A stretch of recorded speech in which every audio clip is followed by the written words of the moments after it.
I'm muted, it's fine. I told you this was not smooth. So hopefully everyone sees this online here, and now you're seeing what we're seeing, which is not what we wanted to have be the case. So, so thanks for everyone joining us. How many people do we have in the room here, do you think? 40? 40.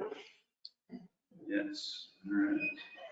Okay, well, we're going to get going now. Steve Dye, who's going to be joining us to talk about, and I'm going to turn off my, actually, you don't need to see me. So this is the public meeting for National Municipal Stormwater Alliance for 2023. We're at StormCon 2023 here in Dallas. Hopefully everyone online can hear us, and if you can't, I'm sorry. We're doing everything we can. So, we're going to kick things. Scott, do you want to kick things off for now, just to kind of get the ball rolling? Sure. Well, I mean, welcome everybody. Oh, can I? Yeah, I'm sorry. It's my most recent introduction. Yes, exactly. So, apologize.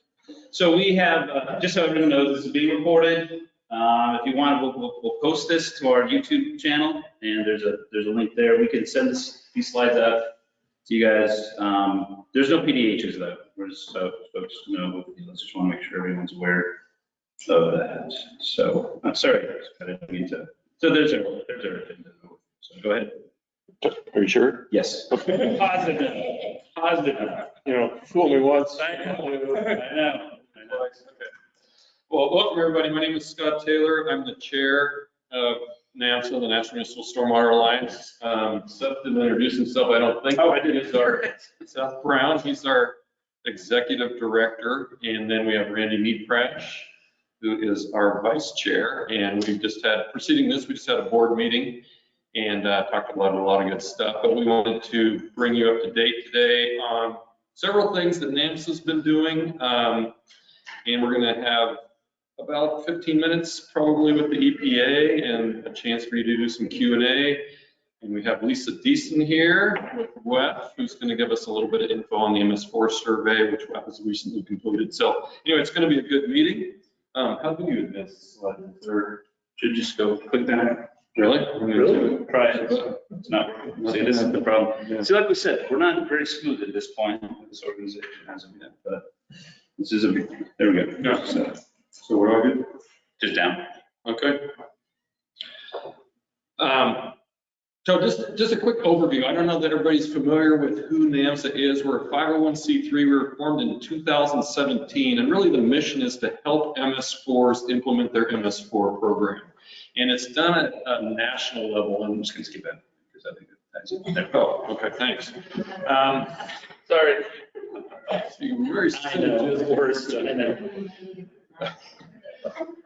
So what we originally envisioned the organization to be is an organization of organizations. So state MS4 organizations that are brought on under one umbrella that have a singular voice to work at the national level, both on policy things with EPA, on the stormwater program, and also for technical reasons, just to disseminate information. I mean, one of the things that one of the initial things we really thought about at NMSA was public education and outreach should be standardized across the nation, because if everybody was talking about the same, using the same references, had the same advertising and things like that, it'd be a lot more effective, probably tweaked for local areas, but we could get a lot more efficiencies out of things like that. So anyway, those are some of the basic premises of NMSA.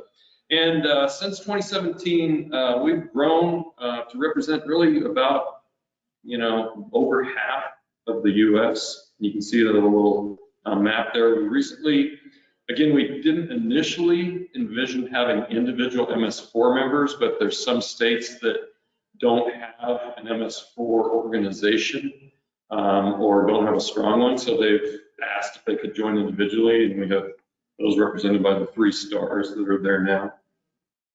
And then we also have an opportunity for affiliate members. So if you are a consultant or a manufacturer, things like that, you can join NMSA on an affiliate basis. And we also have STEP affiliates, and Seth is going to talk a lot about that. In fact, if you want to know more about STEP, this conference is going to be a good opportunity because there's some about 4 or 5 different steps. I'm just trying to. Yeah. Yeah, I know, it's great, I know. I'm stuck on one slide. Subtly move things along. Yeah. I just wanted, and then the next one, the step. Yeah, so these are, I skipped over that. We kind of redid that. We could have maybe our board members that are here, John, Yeah. raise your hand. Tom, and I guess that's it. Everybody else is virtual. Yeah. And then Randy, Seth, and I. And then here's our affiliate members that we have now. And so thank you to those affiliate members. And then the STEP members. And STEP stands for Stormwater Testing Evaluation of Policy.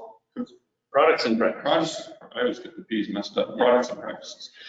And STEP is launching this year, and it's going to be a national, a way that you can ensure that BMPs that you're using within your jurisdiction have a minimum level of performance. And that's something I think that everybody's been looking for nationally. We're focusing initially on trash. Trash is something that's finding its way into a lot of MS4 permits. And so that's going to be kind of the initial testing that's going to be done is for the efficacy of BMPs on trash. It's a big thing in California right now.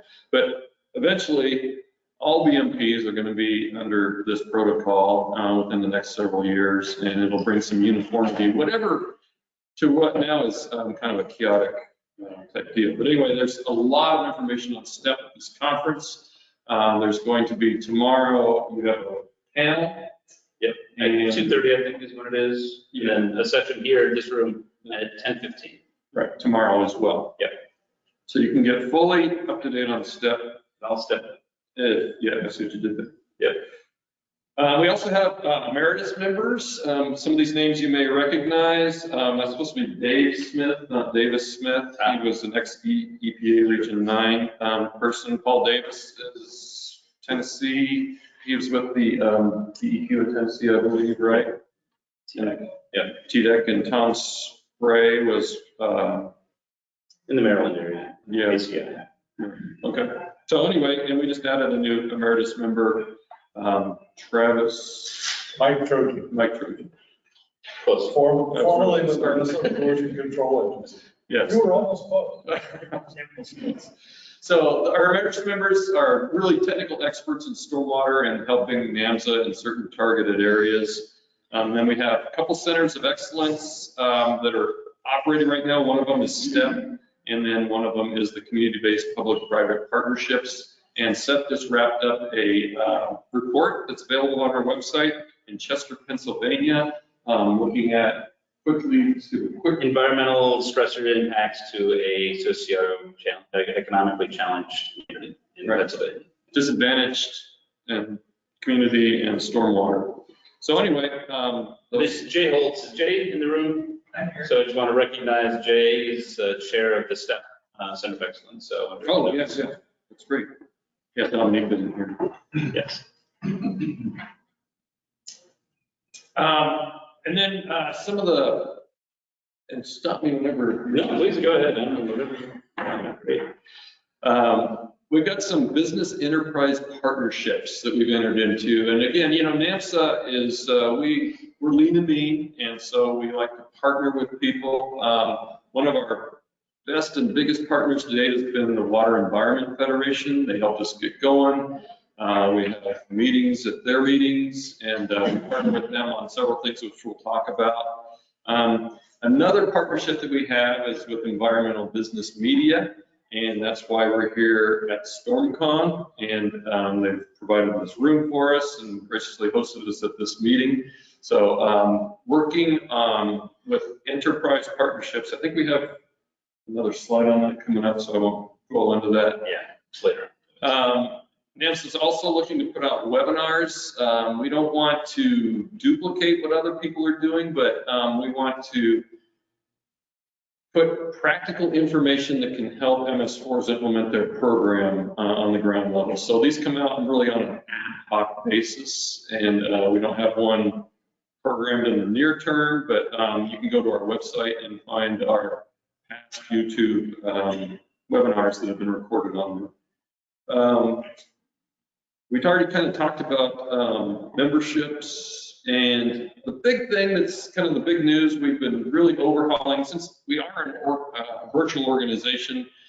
We had a pretty good website that we got going in like 2018, but it's being massively overhauled and it's going to be online at the end of the year.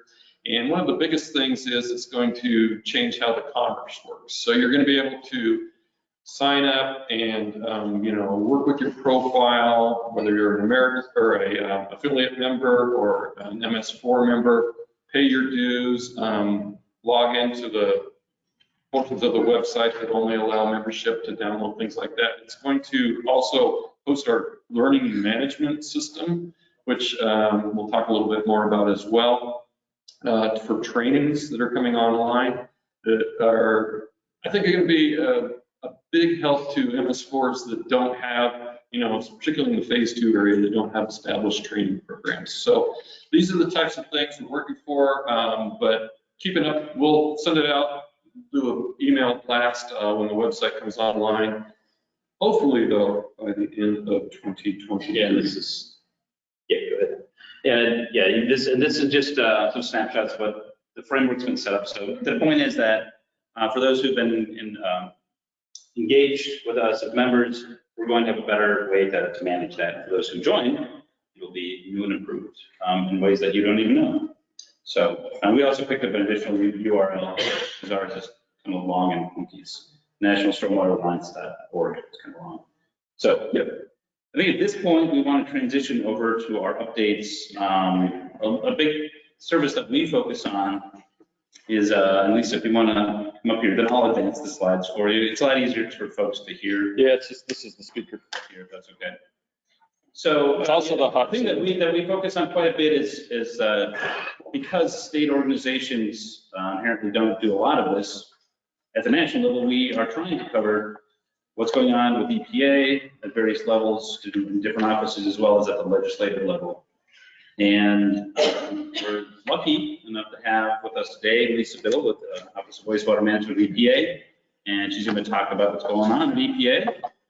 Take as much time as you like. We got plenty of time.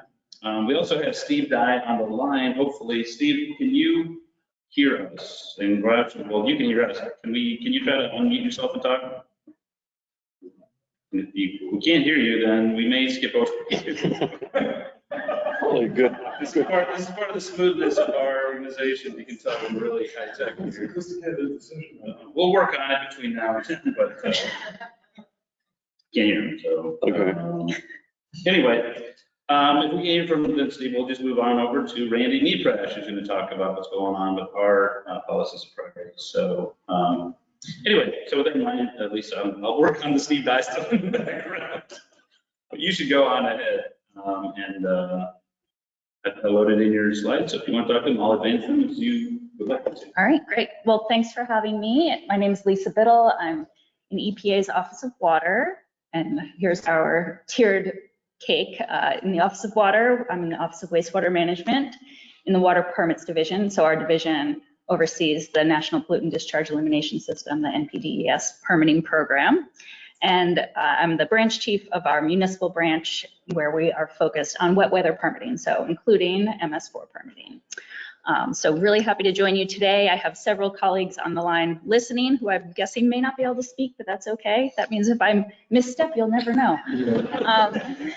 We can try. I have a couple thoughts and ideas. So That's fine. You can move on to the next slide, though. Oh, okay. So I thought I'd try to focus in on our work on the MS4 permitting program today, but just for context, within our group, in addition to municipal stormwater permitting, we also write 2 general permits that apply where EPA is the permitting authority, one for construction stormwater and one for industrial stormwater discharges. And then we oversee the combined sewer overflow permitting program and work on other permitting related issues having to do with wet weather issues at wastewater treatment plants, peak flow management, even in separate sewer systems, that sort of thing. And then we have 2 voluntary programs that we spend a lot of time on. One is the Green Infrastructure Program, which is of course a key tool in MS4 implementation. And then integrated planning, which is the idea of working with municipalities to think holistically across both their wastewater and stormwater needs and commitments in their infrastructure planning to try to get at their water quality goals faster. So sequencing projects sort of out of the stovepipes and across their programs.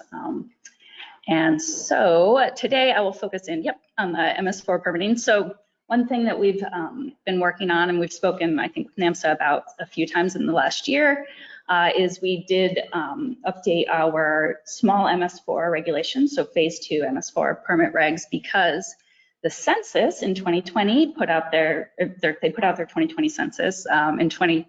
In 2022, they actually finalized it. And in doing so, they changed some of their terminology, and they no longer define urbanized areas when they publish the new census data. And those of you who are into the depths of the regs know that our phase 2 MS4 regulations do automatic designation of MS4s based on whether they were in an urbanized area. So that term is no longer relevant from the census, and so we had to replace it. So we just did a very simple rulemaking to take the meaning of urbanized area from the census, which is an area with a population of 50,000 or more, and change out the words basically to get rid of the word urbanized area in our regs, because that's no longer being published by the census, and to say an urban area with a population of 50,000 or more.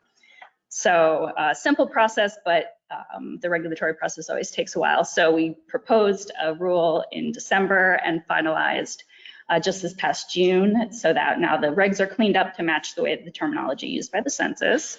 And now we are working with states to support them through the designation process. So every 10 years when a census comes out, new municipalities whose populations have grown become MS4 permittees, for the first time. And so that involves the states looking, usually it's the states are the permitting authority, and in 3 states, and DC EPA is the permitting authority. So they look at the maps and figure out where there's newly designated MS4s, and then they go through the process of notifying those folks that welcome to the MS4 program, and help them get started and apply for permit coverage. So we've been spending a lot of time and resources working with the states to make sure they have access to all the mapping data from the census, and that as they start to roll out that process. So this is sort of our process flow diagram of the simple steps that are involved there. There's census mapping, then they'll send a letter to their MS4s, and then they'll do some outreach and share resources with the MS4s, and then eventually those folks will come into the MS4 permitting program. So move to the next slide. One of our focus areas here for MS4 permitting is making sure that the states have the tools that they need and are doing the outreach that the permittees will need. So we did the GIS mapping work with the states, and we've developed a template letter that they don't have to, but that they can use to communicate the welcome to the program information to the new permittees. And then on the right here, I'm just showing a snapshot. We've created like a 2-pager of links and information to kind of help their new MS4s get started. And as I go through the tools today, one thing we'd love to hear feedback from this group on is as you think about new people coming into the MS4 program, new municipalities, what are the things that they need, and are we sort of putting the right things out there for them? Because we really do want to concentrate on making sure we're sort of supporting them as they come into the permitting program and start to build their municipal stormwater programs. So here are some more tools that we've created. So I'm going to go through first, I'm going over sort of tools that are for the permitting authorities, and then I'll get to resources for the permittees. And then you can give me feedback on what else we need to be creating or thinking about.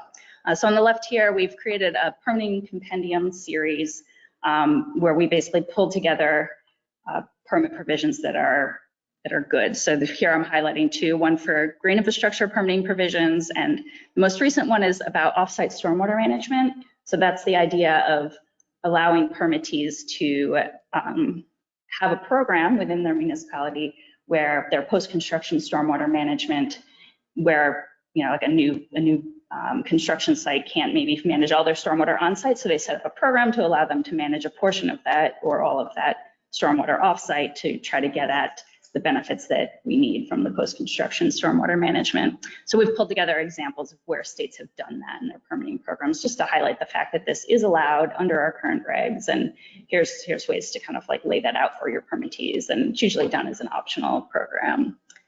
And then on the right, I'm highlighting some more permitting tools.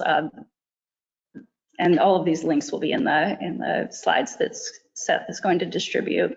So we've been pulling together a lot of tools about climate and resilience and trying to make sure that sort of all the modeling and resources that folks need to think about planning for climate change into the future are available in one place. So we have a NIPD's website about that. And then there's been recent guidance put out for PFAS considerations. So PFAS being an emerging contaminant of concern, we've focused a lot on industrial facilities and the pre-treatment program. But there is a little bit of discussion about stormwater in there, and so there is some guidance about that I wanted to highlight. And then there's a permitting clearinghouse that's folks in one of our sister branches has been building up over the last few years. And I'm highlighting there that there is a filter in it for stormwater, so you can go in and click, and that'll, in addition to highlighting, you can filter by like climate resilience and environmental justice, and there's, I don't know, like 20 different filters you can use in there to kind of like sort through the different resources. But it has permit provisions, but it also has guidance and resources. It's just sort of trying to be a one-stop shop for NIPD's related resources. Forward. And then here is some resources related to integrated planning. So I mentioned that's about allowing municipalities to plan holistically across their wastewater and stormwater obligations, and to think kind of across their two sets of permit requirements. In a few cases, some states have actually tried to meld those into one permit, so we'll see that occasionally. But some of the feedback we've gotten on integrated planning is, yeah, that's great, and we hear you, EPA headquarters, you're all in and really supportive of that, but we're not always getting traction when a municipality is coming to their regulator, to their state permitting authority, or to our regional office and asking to do integrated planning and to be able to do this holistic planning. So we think that you maybe need to do some more outreach to the states, to the state permitting authorities. And so we've spent the last year and a half doing a work group with Aqua, pulling together NIPD's permitting authorities from across the country and building a toolkit to really help them promote integrated planning and do outreach to their municipalities about this as a tool to help them do more thoughtful, holistic, long-term planning. So we released that toolkit this May, I think it was. And right now we're offering technical assistance. So trying to actually get the states and some municipalities to work together and use this toolkit and test it out for us and give us feedback as part of the process. So we're really excited about that and be happy to talk more about that later.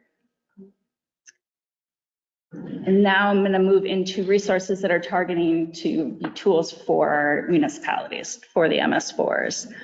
Here I'm highlighting we have a collection of BMP fact sheets. They're divided up based on like the 6 minimum control measures. And there's about 100 of them all together. And we've gone through an extensive process over the last few years to try to update and modernize them and make sure they all have the current science and literature and so on cited in them. And here I'm highlighting Stormwater Smart. So, in talking with NMSA and WEF and some of our other stakeholders, asking a few years ago, where can we help municipalities? Where are they struggling? Outreach and education for their MS4 programs, I was identified as an opportunity where we could create some really impactful resources that folks could customize and reuse in their own municipality. So not everybody's having to reinvent the wheel on their outreach programs. So we rolled out Stormwater Smart. So there's a link here and a QR code for it. It's a customizable set of resources. There's a lot of information. It does include a how-to guide, which sort of can walk you through how to use the resources, but it has things from infographics and brochures. It has tip sheets that a municipality can give out to, car washes or like small construction sites in the community on sort of how to manage their stormwater on site.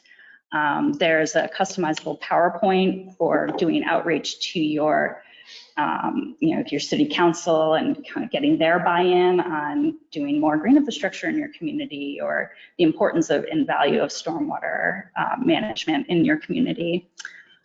So we are trying to promote these things quite a bit right now, and we are really looking for feedback because we'd like to continually improve them and really make them a go-to resource for municipalities. So thoughts on how to get them in the hands of the right people would be really helpful, as well as how to improve them and what's missing and what's the thing that you were hoping was there that wasn't, that's not there yet.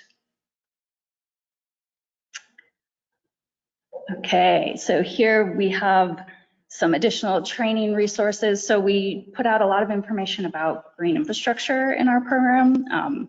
We have coordinators in all 10 of our regional offices that do a lot of outreach to their states and municipalities within their regions. And we put together guides and design resources, case studies, and trying to really, promote green infrastructure as an important tool in our municipalities. And on the right side here, I'm highlighting offsite stormwater management, which I spoke about earlier. We did stand up a website on that recently, and there you'll find some case studies and a recorded webcast where cities have talked about how they stood up an offsite stormwater management program and how it's helping them sort of achieve their water quality goals and more effectively get better stormwater management in their communities. And here on the left, I'm highlighting asset management, which is something that we talk about a lot in this program. I think your survey that you'll maybe talk about either later or tomorrow, identified that, asset management is something that stormwater utilities and municipalities are really struggling to comprehensively think about and fund and plan for. And, we've tried to pull together a webcast where we brought in some communities that are doing really thoughtful asset management for stormwater and all the benefits of that they're seeing. And we'd love to talk to more municipalities that are having success with asset management or where their struggles are with that, because I think some of the challenges, especially as we push more green infrastructure in our communities, is we go from having a few large stormwater assets to having a large dispersed array of them, and with a lot of factors that you need to consider for the operation and maintenance of them that are different than your normal stormwater inlets and pipes that we used to think about, when it comes to green infrastructure. So how are folks navigating that? What's working? We'd love to capture some more of those stories. On the bottom there, some funding and financing webinars that were pulled together specifically about stormwater and stormwater utilities. That may be a helpful resource, and some case studies about how folks are leveraging the Clean Water State Revolving Fund program, as well as the WIFIA loan program to build more resilient stormwater infrastructure in their communities. And then on the right, there's an integrated planning website that has a lot of information, a lot of case studies. We have a story map that's pretty easy to navigate that kind of takes you across the country through different communities, integrated planning stories, and how they've used that to reach their water quality goals more effectively. Some more resources about designing green infrastructure here. And we have linked to there's a green infrastructure modeling toolkit, and then we also have a collection of tools focused on climate resiliency. And I've highlighted one program which is out of another part of the Office of Water at EPA, CREW, the Creating Resilient Water Utilities. And they have a great tool called Create, where they do a lot of technical assistance. So if a city wants to go to them and try to plan for future climate scenarios and do some analyses, they'll walk you through that process. And they've done that with several MS4 focused communities.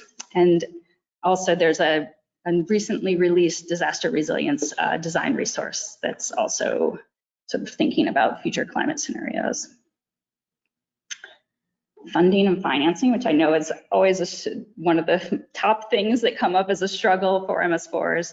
As I mentioned, I'm more in the reg policy shop, but we do have a sister division that's runs the Clean Water State Revolving Fund, and the other division is the WIFIA program, which also funds larger infrastructure projects.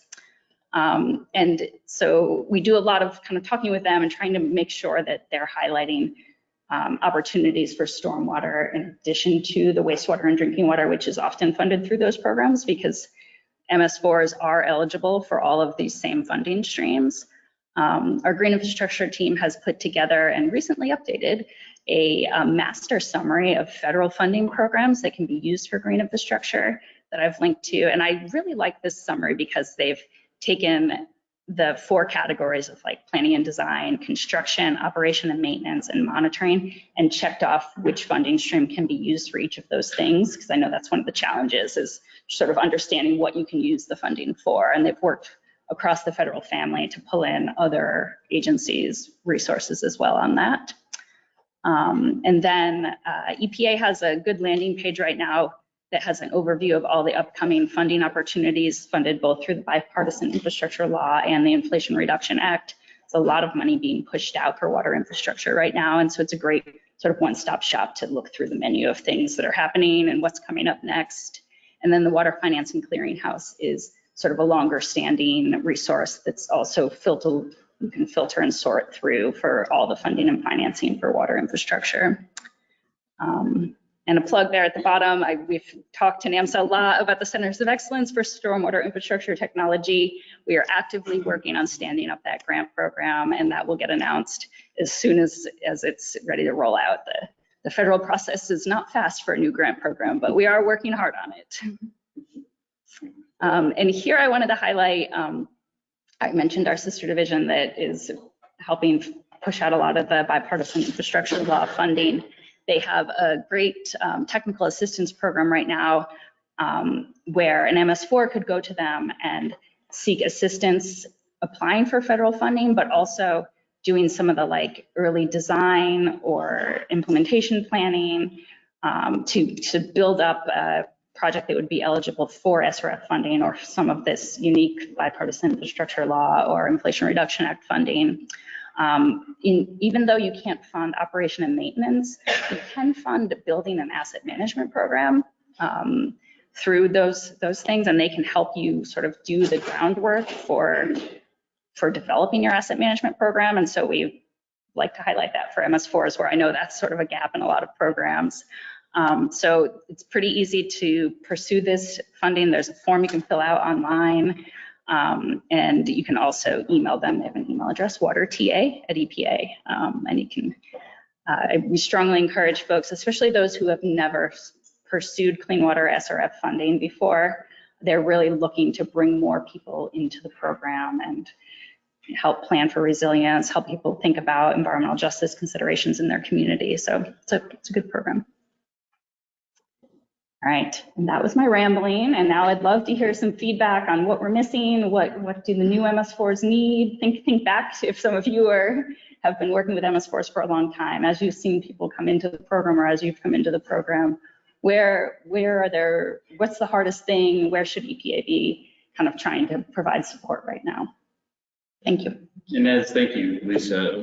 You're open to take some questions, right? Yes. Okay, so with that in mind, the other thing I wanted to mention is that there's going to be a listening session tomorrow from, what's the time on that? 1:15 or 1:45 to 2:30? 1:45, yeah. So that's going to be, and Jamie, do you want to, I just pointed you out and you're on your phone. I'm sorry about that. I'm picking up for you what time you're listening to. I appreciate that. Once again, doing our work for us. I appreciate that.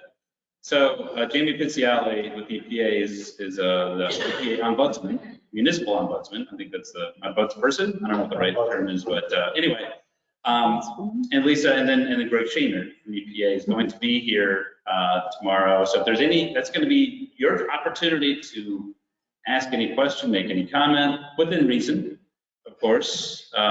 So there's a chance to ask questions to Lisa or for Jamie at this time, but there's also a second bite at the apple tomorrow if you want to wrap that up. So if there's any questions, please, this is the time. So I had a question. I thought it was really cool that you mentioned the regional MS4 coordinator person. I guess it's the ombudsman. How would we find that for our region? Like, what will we search for, the EPA website? Yeah, so I was mentioning the green infrastructure regional coordinators. Okay. And you're welcome to reach out to me and I can help you connect with yours. I don't know whether I think we probably do have them listed on our website, but it's a labyrinth to navigate to. So I'd be happy to send you in the right direction. Cool, that'll work. Yeah. I'm in region. Yeah, and so that for the green infrastructure program, we have somebody in each of our regions that coordinates within their regional office. So they talk to the funding folks and they talk to the brownfields folks and then they talk to us in water and they're, closer to an on-the-ground resource for you. And they also can help with navigating some of the technical assistance that's being offered right now. So Great. Thank you. So I have a quick question. You've got a whole pile of really useful websites in the slide presentation. Is it okay with you folks if we share that widely? yes, yeah, that's why I gave my I suspect slides. as Yeah. much, but we always have to check and make Yep. sure. Mhm. Thank you. You mentioned PFAS guidance for PDS. Right now, most of what I've seen is confined to drinking water, but is it in that document? Is there any foreshadowing of what's going to be for like discharge wastewater or surface water standards that stormwater would need to be compliant with? Yeah, so that, You may want to repeat the question.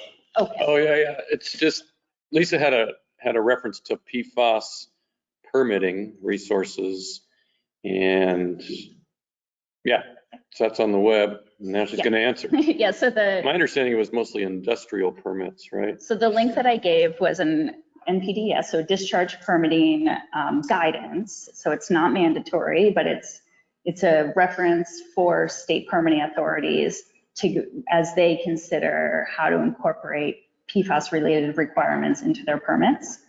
So it talks about the monitoring and methods that are available currently, and there is method finalization going on at the agency right now, but there is a good approved method out there being used.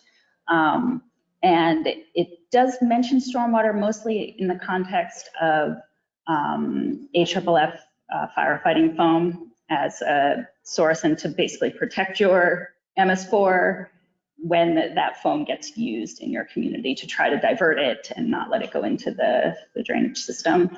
But it does talk a lot about pretreatment programs. So that's, wastewater industrial facilities that discharge to a POTW and what you might want to consider as a permitting authority in that context. And then POTW monitoring influent, effluent, and biosolids. And there are some states, I think Minnesota, as well as Michigan, that are a little bit further ahead as far as stormwater and PFAS considerations go. I think as we move forward with updating our industrial stormwater permit, we're definitely thinking about what we can do there. We do talk about it because it's sort of omnipresent right now, but it's definitely most concentrated at the industrial facilities that have known or suspected to, be handling PFAS. One of the follow-up associated with that, following the European Union, and they're tying that closely to microplastics, the regulations.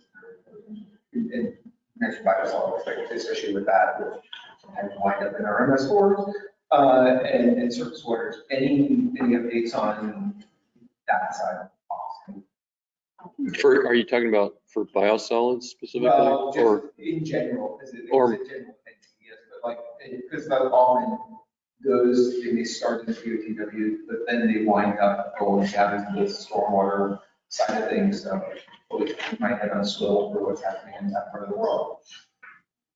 Yeah, so the question is, the European Union is kind of ahead of us in biosolids and things, and are we looking at that, and how is that going to then affect stormwater permitting?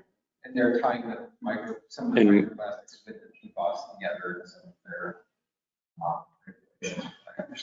There has been a lot of, so the follow-up question was about microplastics and the tie-in there. And there is a decent amount of research going on, both in our Office of Research and Development, and then some work led out of one of our sister offices in water on plastics and microplastics A lot of that work's happening in our trash-free waters program. There's some federal agency-wide initiatives about plastics and microplastics. Recently, there was a roundtable that we engaged in, and there are some good resources on our website. I don't think I included those links, but I'd be happy to follow up. And it is on our radar as a concern, and microplastics as an emerging contaminant, as well as tire particle wear and some of the pollutants associated with that. We are trying to stay up on that research and track as some of the municipalities and states on the West Coast are a little further ahead on those things. With regard to bill funding or this revolving fund, for communities or MS boards that may not have that Justice 40 connection, do you foresee there being any support outside of Williams funds in the last 3 years building out? So full disclosure, I'm not in the funding program. The question is about whether we see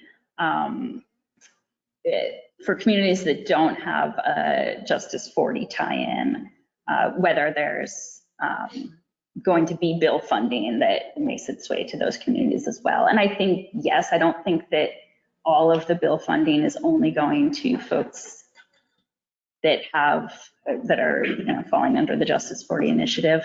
And also the Inflation Reduction Act funding there's a lot of programs under that are very climate focused and resiliency focused. So I would say both of those funding streams are still an opportunity. One place that we were just talking about emerging contaminants, so I'm kind of connecting the two, but there is specific bill funding, some of which I think is grants, not even loans, that's focused on emerging contaminants. And so I think MS4 is looking to deploy BMPs to try to address emerging contaminants. I don't think that there's that environmental justice like filter being applied to pursuit of those funds. So that might be a good place to start, but I think that there are several options. And I'm gonna let give Jamie the floor if she wants it, because I know she tracks the funding programs really closely. I mean, I'm happy to talk about all kinds of different funding options. It's not just PA, but other federal options as well that might not be tied into them. I'm just wondering. We have a booth. Am I allowed to say that? Yeah, come on up. Can you people? I don't know, come up. Okay, that's true. Yes, please say that. Booth 821, you'll find this small but mighty youth. And we'll be here, the next couple of days. And happy to just talk funding about all kinds of details as well.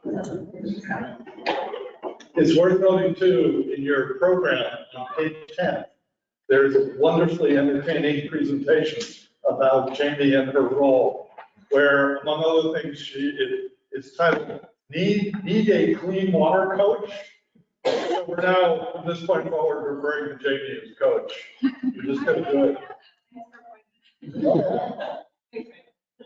But you're going to be available throughout the conference for any kind of questions or help from the viewpoint of EPA. Is that correct? I can stop you. You can ask me anything. But that's your role as ombudsman. EPA and Jacob. Thinking about the trash control, driven around Texas a little bit, and a lot of the rest of the U.S., and it seems like it's everywhere, related to stormwater discharges. It's not regulated in most places, specifically I would, with the exception of California and Chesapeake Bay and some other areas. And so when I think about PFAS and microplastics and nutrients, and those things seem like things to get to after we take care of really big things like needles, all the things we're familiar with. So I'm curious about one that's really, other than someone voluntarily or at the behest of the environmental organization super active in the area, what levers are there for EPA or elsewhere that we can use to encourage permittees to adopt trash standards that have a meaningful impact? Just real quick, the question is, when and how are other states going to adopt trash protections in their permits, I think? And what's EPA's view on that? Do that other than voluntarily deciding that it's a good idea, or the EPA having looked at our schools or. So I mentioned our 7-part compendium series, and one of those is about trash in stormwater permits in particular. So I think there's a lot of examples out there of using the permitting program to get at control of trash as a pollutant in stormwater. And there is a program within the Office of Oceans, Wetlands, and Watersheds, which is one of our sister offices in water, called the Trash Free Waters Program, where they're really focused on, they've done a lot of really good convenings and put together some thoughtful resources, both from the municipality's perspective, and then we worked with them on that permitting compendium to try to get the permitting authorities also thinking about it. It's definitely on our radar, and I hear you that that's the like, we got to go there first before we can go to the microplastics. Yeah. You mentioned integrated planning, and one of the hangups being the reluctance or maybe inability of the state permitting authorities to issue a permit that captures that integrated planning. And then I think you mentioned that some states have successfully done that. I was wondering if you could talk about that, particularly, because maybe the folks in the room are working more with the regulated entities, what role the local government plays in getting that process finished.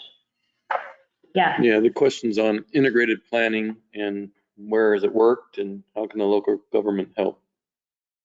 yes, definitely integrated planning needs to be driven by the local entities, right? And so I think the MS4, if you're looking from the perspective of an MS4 permittee, I think connecting with the other programs, whether it's the local transportation program and the wastewater treatment plant and the collection system management, and getting together and thinking about how you're going to engage your stakeholders in your community in the planning process and getting their input and insight on, goals and priorities and how to sequence projects to kind of get at those goals and the community values and what's important to them more effectively.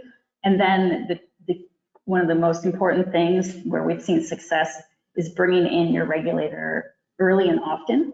So going before anybody hires a consultant to write their integrated plan, they go to their state and say, we want to do integrated planning and we think this will benefit our community, and we have some goals on the stormwater side we want to achieve, but we think that we can really work well across our departments to do that, and bring them to some of those stakeholder meetings and then checking with them often along the way. The places where it hasn't worked is when a fully baked integrated plan gets brought to the permitting authority and it doesn't have enough math in it or, concrete measurable metrics in it that they can clearly justify those trade-offs across programs.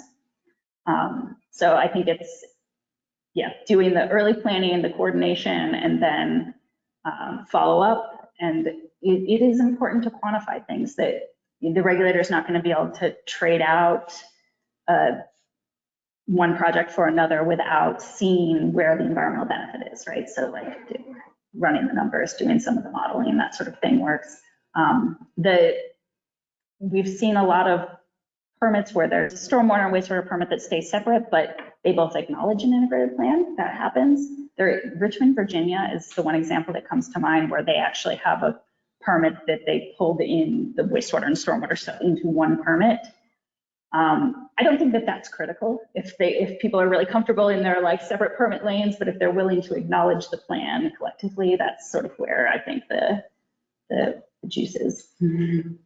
Is there like an example of a really good integrated plan that off the top of your head, or? There's the story map I mentioned has a lot of examples in it. There's 13 that we highlighted where those integrated plans have been incorporated into permits and or enforcement orders, and we put that together in this report to Congress. So Richmond has a very good integrated plan. There's a lot that are very good, but I often bring up this example from Seattle where they did integrated planning because it's a great example of where they were able to justify sequencing and prioritizing some stormwater projects.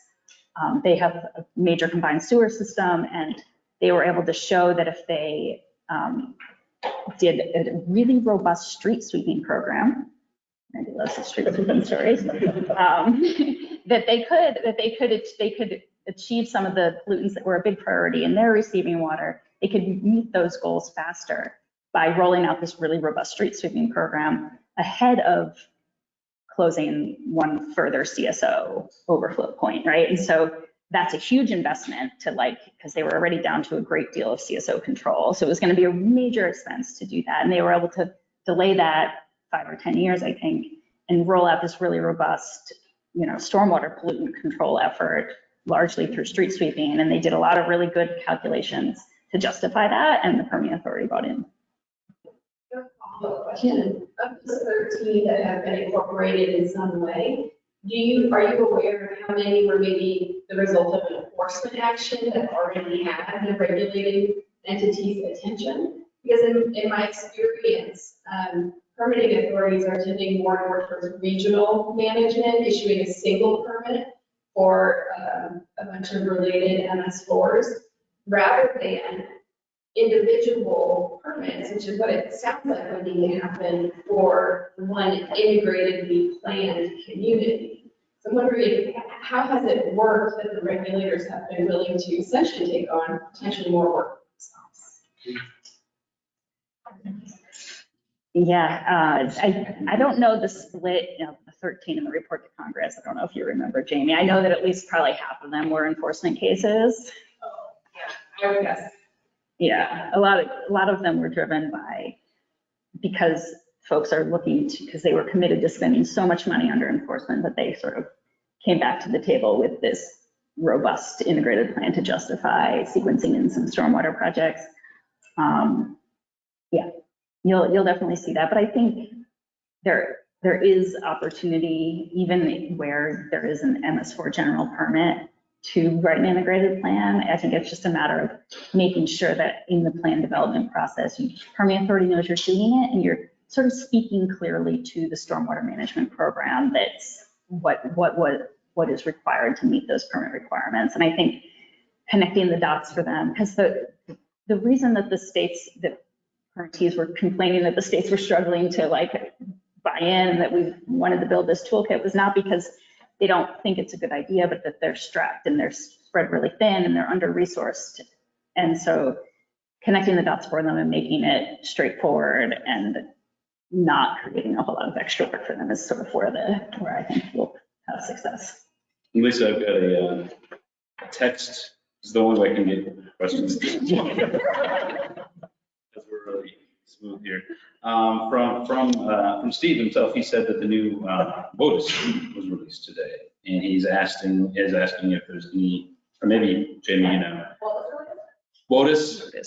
Yeah, it was released today, updated early on that, and he's asking if there's any stormwater impacts or impacts to the stormwater sector. So you're checking your phone too. I have a text with the link that was like, they just posted the new WOTUS rule. Yeah. Might be too soon is what we're saying. Yeah. Yeah. I was prepared to tell you it was coming out any day now, but it's not.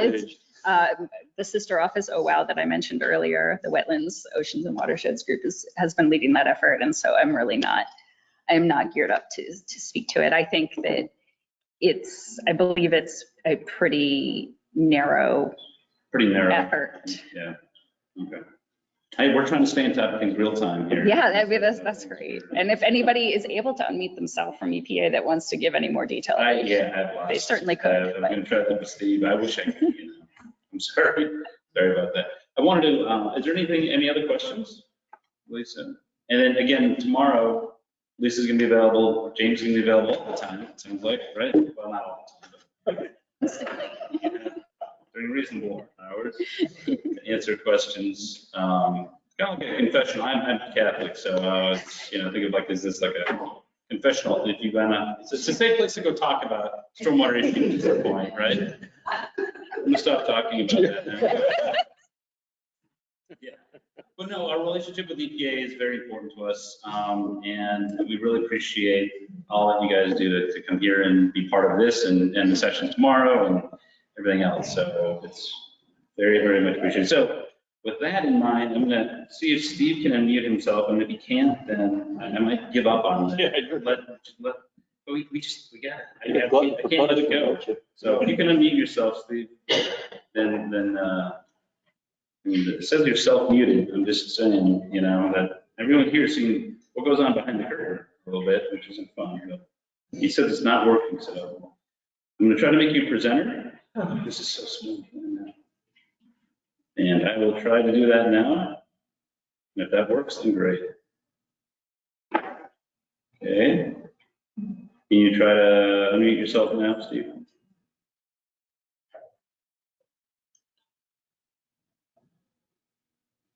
You can see your screen, we just can't hear you. Still says you're still self-muted.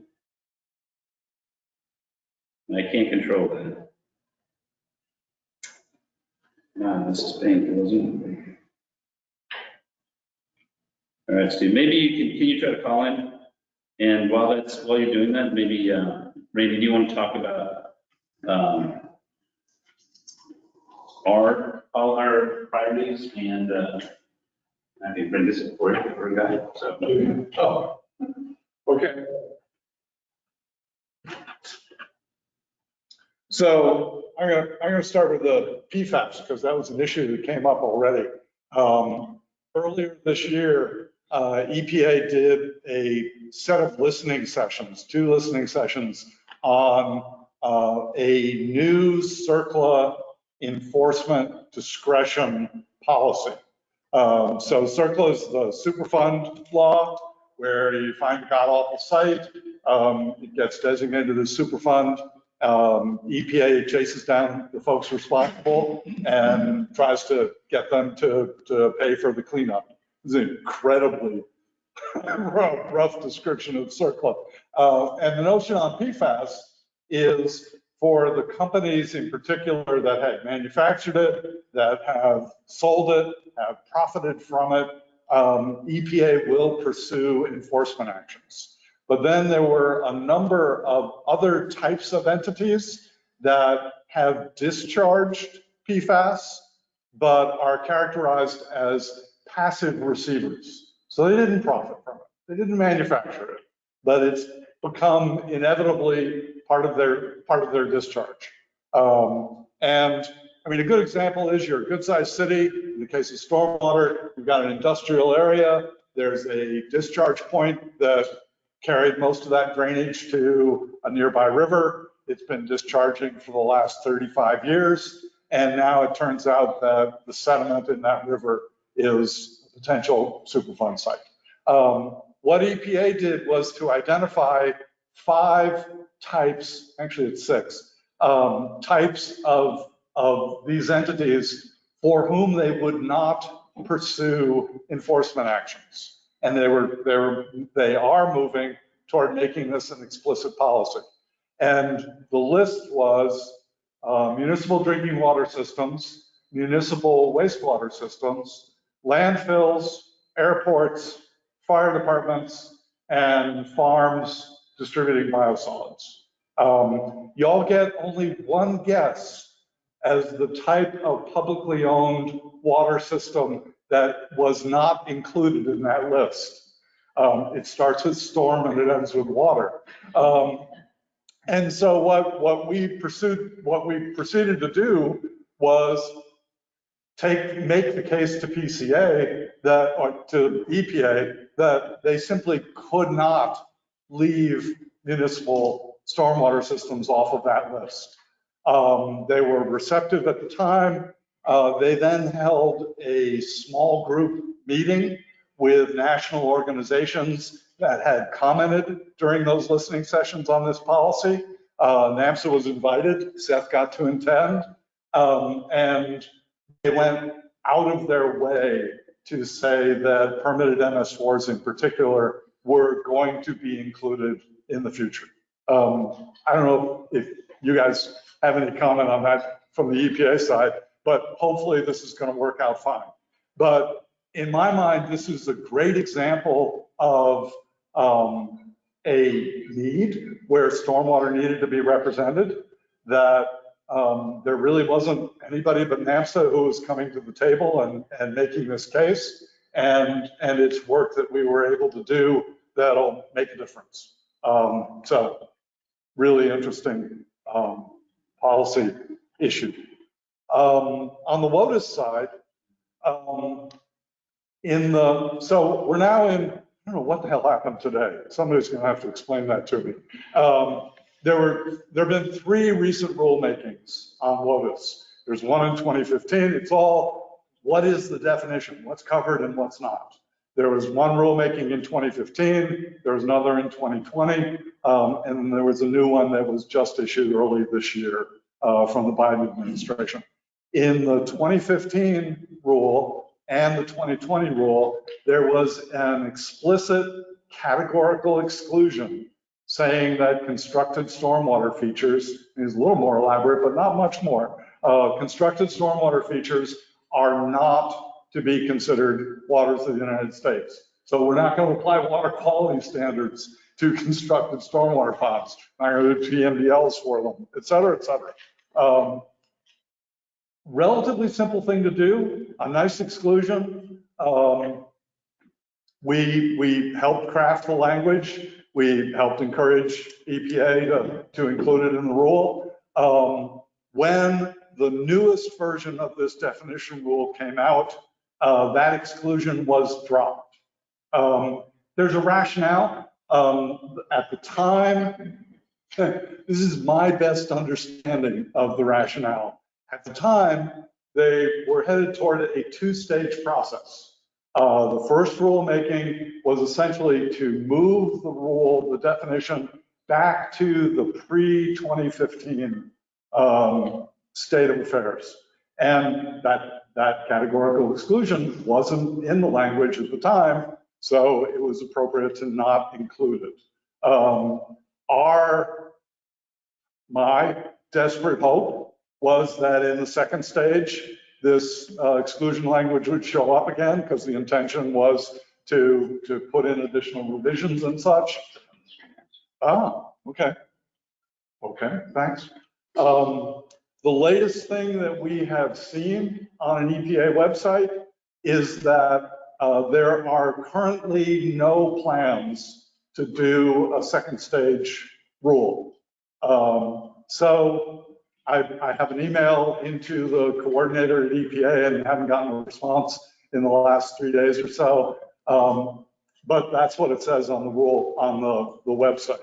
Doing the WOTUS rule is a colossal lift for EPA. And, you know, they now have lawsuits all over the country on what they did this year. And so it's kind of understandable that they've backed off for a second stage rule, but it's still disappointing on the stormwater side. So that's another area that we've been working on. The census, so Lisa spoke briefly about the census and MS4 rulemaking. On one level, it was a very simple and straightforward rule. When they issued the draft rule, though, they put in language that lifted language from the 1999 federal rule that essentially created the phase 2 program. And it said that any MS4 that was designated using the census designation criteria would remain designated even if it fell off the definition, the criteria as set by the data under the latest decennial census. This is hopelessly confusing. The best example I can give you is we have a section in Minnesota. We have the Twin Cities, which is a very large urban area, and then an area over by the St. Croix River, east of the Twin Cities, around a city called Stillwater, that used to be part of the Twin Cities urbanized area. Did one of these interesting little finger extensions and then blew up. We refer to them as lollipops. Blew up around the Stillwater area. What's happened now is the Stillwater area has been separated into a separate urban area. The Stillwater urban area is less than 50,000. in population. So there's a possibility that those cities could, under the definition, no longer be regulated as MS4s. Stillwater would be brought right back in because the population is more than 10,000. And we have, that's a criteria in our state.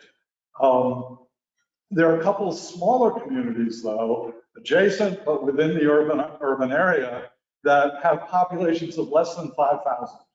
So they would not fall under either the federal designation criteria or the state designation criteria in Minnesota. But according to this language, that doesn't matter. They would still continue to be regulated. MCSC, the state level coalition in Minnesota, took exception to this concept. We basically said, y'all are significant, you're setting significant policy, regulatory policy here, and doing that just in preamble language is questionable at best and arguably not appropriate, even if it was done in the 1999 rule all the way back then. It caused EPA to take a step back. They had to move from a direct final rulemaking to the regular rulemaking process. They removed some of the direct language from the preamble of the new rule. They did not take that policy and put it into the new rule, but they did include in the preamble the footnote with the language from the 1999 rule. So essentially, they're asserting that this policy still stands. So it's another policy issue. NMSA and through NCSC, which is a founding member of NMSA, was involved, and it's an interesting development. Is there any? Well, one thing I want to ask, and I know I feel like I can't quit Steve, but he said he put in some kind of code. So Steve, you said you can unmute yourself. I'm going to give you one more chance. Can you hear me? Ah. The voice of God, it feels like, yes. We can hear you, yes. You can speak up a little bit more. I'll try to increase it. Thank you, Randy. Yeah. Okay, yeah, Steve, thank you for doing that. So we've got until 2:15, well, 3:15 your time. Steve is speaking to us from the Washington DC area.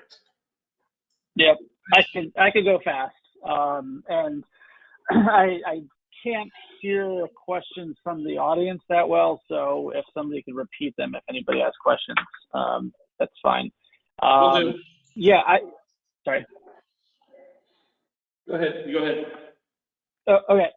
Yeah, so just, real quick, I think the biggest news to share is that the FY24 budget process in Congress is, as usual, dysfunctional. So it's not really big news. It's old news, probably. But it looks like they're heading for a federal government shutdown on October 1. Sorry, Lisa and Jamie. All indications are that they're pretty far apart between the House and the Senate on what they want to see as an agreement, and including any kind of continuing resolution. There's a lot of provisions that the House wants that the Senate won't agree to, and vice versa, probably. The other, more into the weeds on what is in the works for FY24, the Interior and Environment Appropriations Bill that the House did really got funding for the clean water and drinking water SRF programs.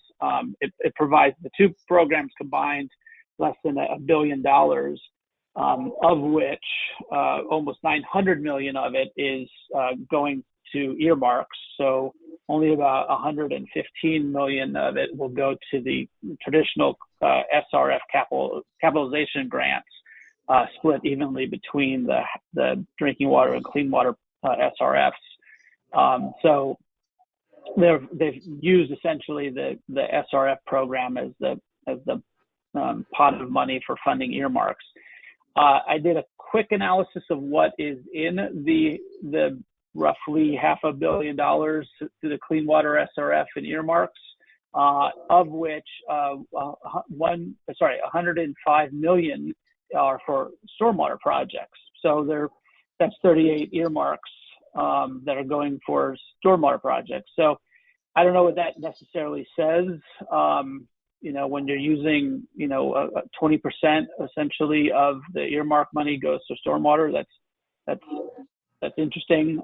Maybe speaks to a lot of communities not being able to fund their stormwater programs through the traditional Clean Water SRF, intended use plan process. So they're going the earmark route in some ways. The Senate bill is a little less dire. They fully fund both the Clean Water and Drinking Water SRF programs at the FY23 levels. They don't fund them at the fully authorized levels under the Infrastructure Investment and Jobs Act. They do use the SRF programs for earmarks. They just don't have quite as many in there. They are also, there's only 14 earmarks for stormwater projects that total out at about $14 million. The good news in all of this is that both the House and Senate versions of the Interior Environment Bill fund the OSG program at $50 million. So they're on the same page on that. I mean, it's authorized for $275 million, but it's going to get $50 million. That's a little bit more than what it got last year, which is a little bit more than the year got before. So clearly there's some consistency and support there in the House and Senate for that OSG program. The other bit of good news is both the House and Senate bills fund the Stormwater Centers of Excellence programs or grants at $5 million each. They each got $3 million. That program got $3 million in FY23 budget. They're bumping it up to $5 million, which is what it's authorized to receive.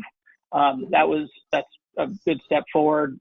Hopefully, as Lisa mentioned, EPA will be releasing that grant announcement shortly, and they'll have money for FY24 eventually. The other one program that I think some people kind of keep an eye on as well is, two programs, is WIFIA. WIFIA is going to be fully funded relative to previous years, kind of equal levels of monies going to the WIFIA program in both the House and Senate versions of the bill. And the Section 319 program is level funded essentially from FY23 levels at $182 million. So that goes towards a lot of non-point water quality programs at the state level around the country.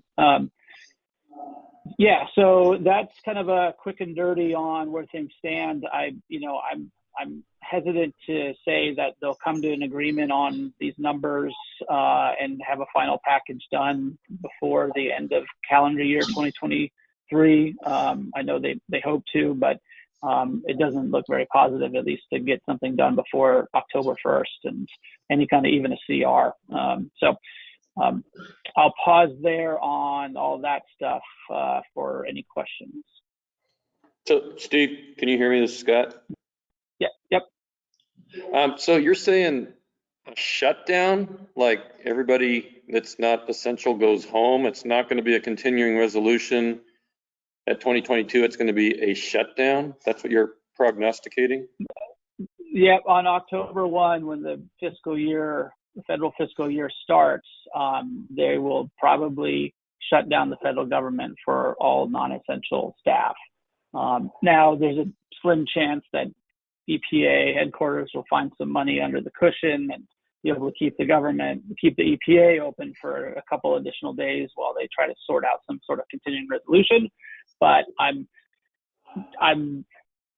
if I'm a betting man, I'm betting that Congress can't get something agreed upon.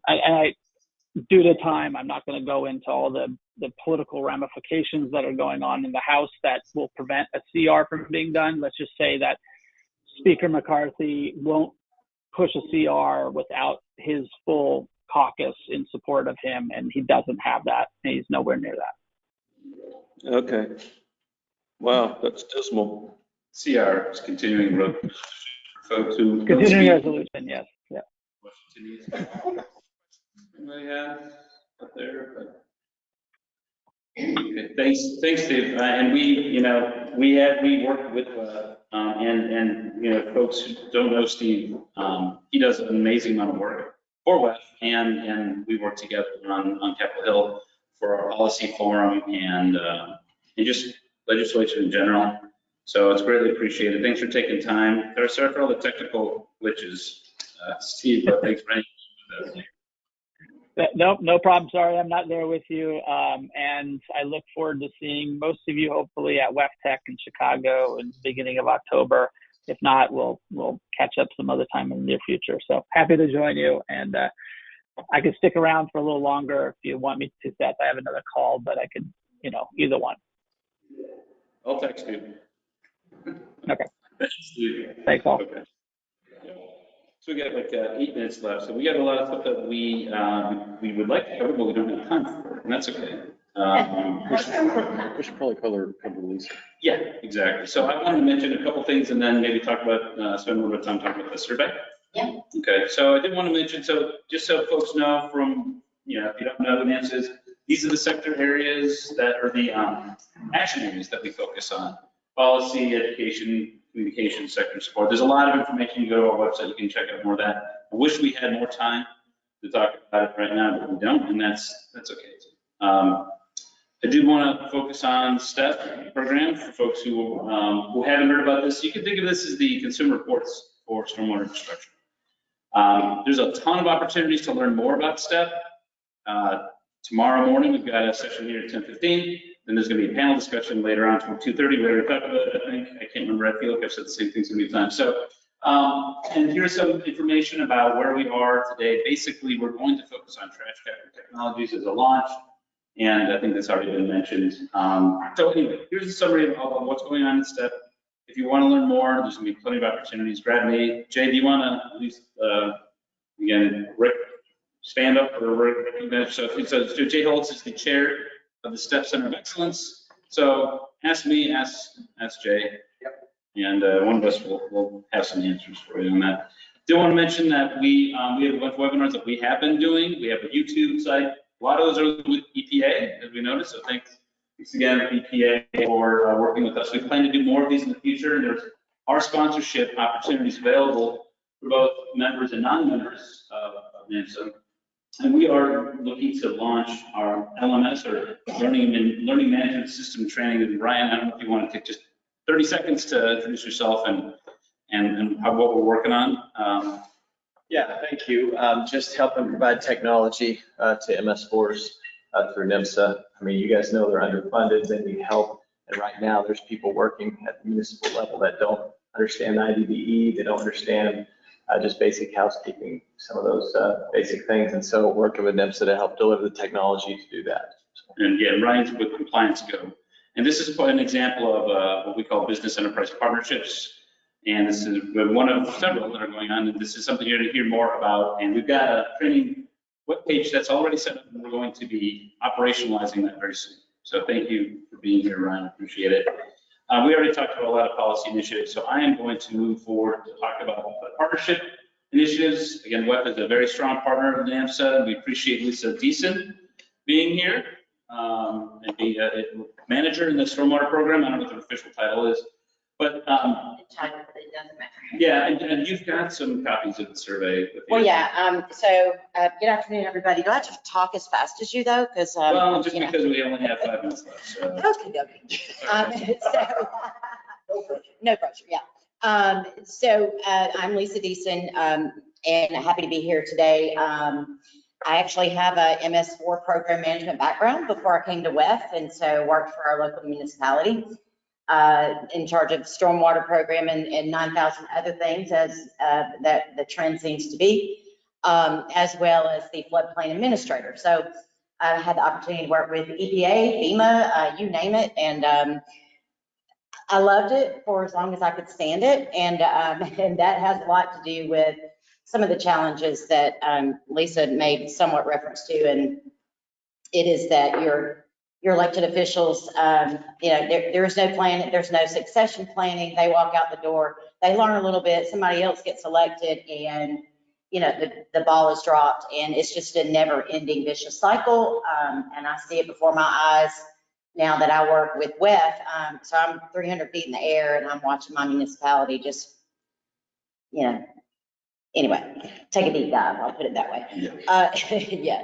So I did bring copies of the needs assessment. I didn't bring them, I had them shipped, and so I went to the hotel desk to get them, and they said they were at FedEx. So I went to FedEx, and they said they're down at registration, or at the hotel front desk. So I do have a limited number of copies. And basically this MS4 needs assessment survey wouldn't have been possible without the help of Stream and Storm Solutions. And we partnered with NMSA to get our, to promote the survey and try to bring in more respondents.